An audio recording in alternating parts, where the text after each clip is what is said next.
आज हम बनाने जा रहे धनिया पंजीरी। ये पंजीरी बहुत ही स्वादिष्ट बनती है और ये जन्माष्टमी के मौके पर हमेशा बनाई जाती है। इसके लिए हमें चाहिए 1 कटोरी धनिया लिया हमने, 50 ग्राम है ये धनिया। 1 टेबलस्पून नारियल पाउडर, 2 टेबलस्पून देसी घी लेंगे, काजू और बादाम थोड़े से, चिरौंजी थोड़ी सी है, किशमिश थोड़ी सी, और सौंठ पाउडर है, ये जिंजर का पाउडर है, ये ड्राई जिंजर, और 1 कटोरी चीनी पाउडर। अब हम काजू और बादाम को क्रश कर लेंगे। इसको ज्यादा बारीक नहीं पीसना है, क्रश करना है।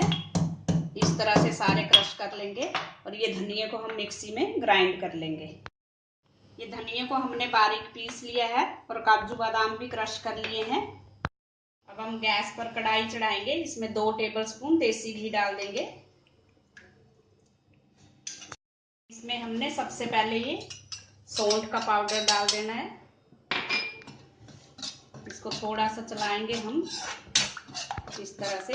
इसके बाद हमने धनिया डाल देना है और धनिये को हम अच्छी तरह से 1 मिनट तक भूनेंगे।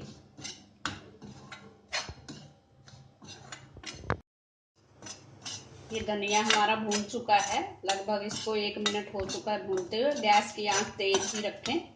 अब इसमें हम डाल देंगे ये काजू बादाम क्रश किए हुए और चिरौंजी और किशमिश, और इसको 2 मिनट तक चलाएंगे इस तरह से। और ये नारियल का पाउडर भी डाल देंगे और गैस की आंच सिम कर दें।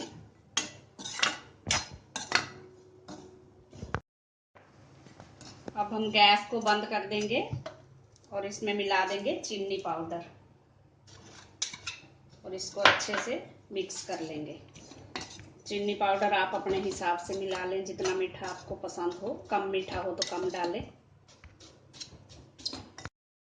हमारी धनिया पंजीरी खाने के लिए तैयार है।